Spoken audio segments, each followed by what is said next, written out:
আমরা বারবার যে সন্দেশখালির দিকে নজর রাখছি, যেখানকার মানুষ ত্রস্ত হয়ে রয়েছে। একদিকে শিবু, উত্তম তারা গ্রেফতার হয়েছে, কিন্তু কোথায় শেখ শাহজাহান সেই নিয়ে সেখানকার মানুষের প্রশ্ন। তারা বলতে চাইছেন যে কেন এখনো পর্যন্ত ধরা পড়ছে না শাহজাহান, কোথায় লুকিয়ে রয়েছে। আর আজ গোটা বিষয়টি খতিয়ে দেখতে, মহিলাদের উপর অকথ্য অত্যাচার তার বিষয়টি খতিয়ে দেখতে জাতীয় মহিলা কমিশনের চেয়ারপারসন যাচ্ছেন সেখানে রেখা শর্মা, এবং এই মুহূর্তে সন্দেশখালি সেখানে পৌঁছে যাবেন কিছুক্ষণের মধ্যে রেখা শর্মা। কিন্তু তার আগে এখন সেখানকার গ্রামবাসীদের মধ্যে কি অবস্থা, সেখানকার কি পরিস্থিতি জানবো সরাসরি। আমাদের সঙ্গে সন্দেশখালি থেকে এই মুহূর্তে রয়েছেন আমাদের প্রতিনিধি অর্ণব মজুমদার। অর্ণব, এই মুহূর্তে আজকের দিনে দাঁড়িয়ে সেখানকার পরিস্থিতি কি, সেখানকার মা বোনেরা এখনো কি আতঙ্কগ্রস্ত, কি বলছেন তারা? জাতীয় মহিলা কমিশনের চেয়ারপারসন যাচ্ছেন, তারা কি আশায় বুক বাঁধছেন?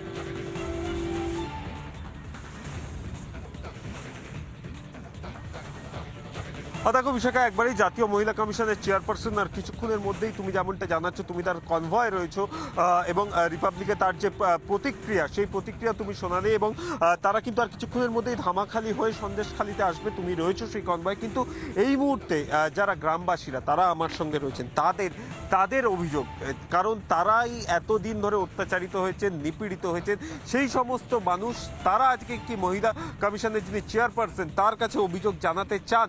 সেই বিষয়গুলো জানতে চাইবো। দিদি, জাতীয় মহিলা কমিশনের চেয়ারপারসন রেখা শর্মা আর কিছুক্ষণের মধ্যেই আসবেন এখানে।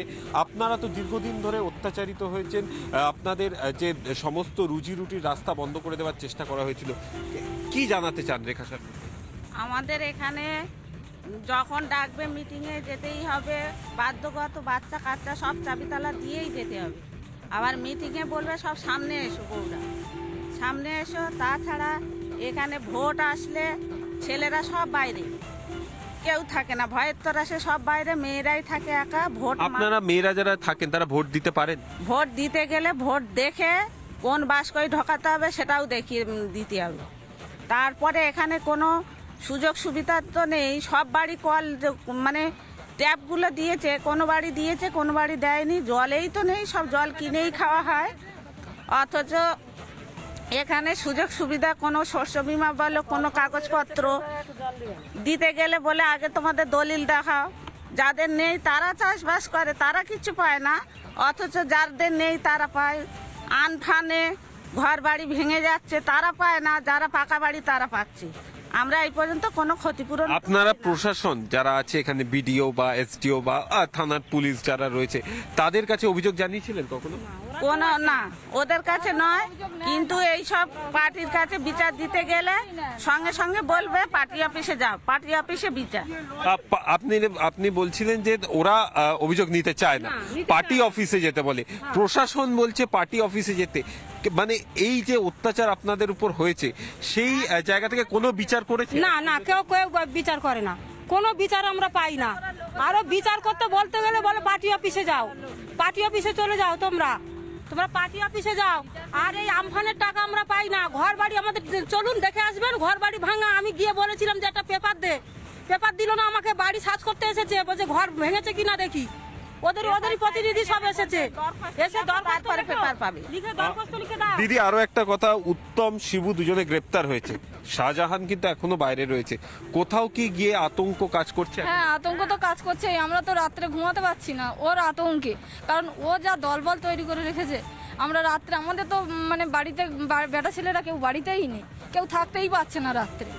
কেন পুলিশের তরফ থেকে কে কোন রকম কোঅপারেট করার জন্য? পুলিশই তো আসছে রাত্রে, তো পুলিশই আসছে, পুলিশ থেকেই এটা করাচ্ছে।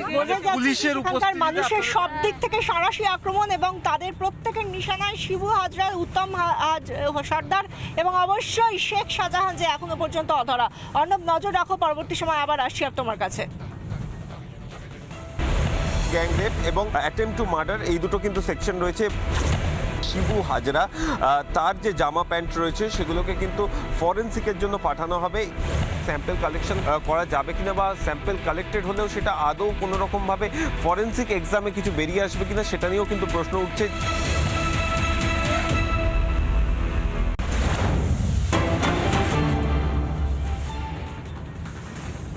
এতদিন ধরে এই সন্দেশখালীর মানুষগুলো বলে আসছেন যে তাদের উপর কি অকথ্য পাশবিক অত্যাচার হয়েছে, রাতের পর রাত সেখানকার মহিলারা কি অত্যাচার সহ্য করে এসেছেন, এবং এমনকি তারা এটাও বলছেন যে আদতে তারা রাতে ঘুমোতে পর্যন্ত পারছেন না, সংসার করতে পারছেন না তাদের শিশুদের নিয়ে, বা তাদের ঘর সংসার সামলাতে পারছেন না। সেই জায়গা থেকে আমাদের সিনিয়র এডিটর, রিপাবলিকের সিনিয়র এডিটর স্বর্ণালী সরকার যখন তাদের ঘরে পৌঁছে গিয়েছেন, সেই সমস্ত মহিলারা তাকে সামনে পেয়ে কি বলছেন দেখুন। একের পর এক অভিযোগ উঠেছে, কিন্তু সেই অভিযোগগুলো প্রকাশ্যে এতদিন পর্যন্ত আসেনি। কিন্তু এখন সন্দেশখালীর মায়েরা বোনেরা একটু হলেও সাহস পাচ্ছেন। দীর্ঘদিন ধরে অভিযোগ নিয়ে গেছে পুলিশের কাছে, পুলিশ শোনেনি, কিন্তু এখন সর্বসমক্ষে গোটা দেশের মানুষ জানতে পেরেছে সন্দেশখালীতে কি হয়েছে। তেমনই এক নির্যাতিতা এই মুহূর্তে আমার সঙ্গে রয়েছেন। প্রথম দিকে কি ধরনের হুমকি আসতো? হুমকি আসতো মানে ওই যে প্রত্যেক দিন আসতো, রাত 1টা নি 2টো নি সব সময় আসতো, এসে ডাক করাতে যে অমুক জায়গায় যেতে হবে। কি আসতো এটা?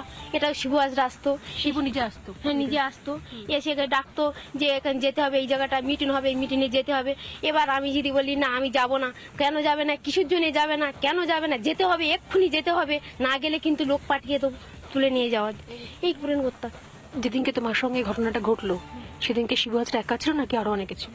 মানে একা ছিল, আরো পাশ থেকে সবাই অনেকে ছিল, অনেকে আমি তো নাম চিনি না, কাউকে তো বলতে পারবো না, নাম ছিল নিয়ে এসেছে, অনেক বাইক নিয়ে এসেছে, তা বলতে পারবো না আমি কি এসেছিল। তা উনি একা এসেছিল, এসে আমাকে বলছে তোমার কি এক্ষুনি যেতে হবে। আমি বলি আমি এক্ষুনি যেতে পারবো না। বলে হ্যাঁ তোমাকে এক্ষুনি যেতে হবে, এইভাবে বলে আমাকে তুলে নেবার।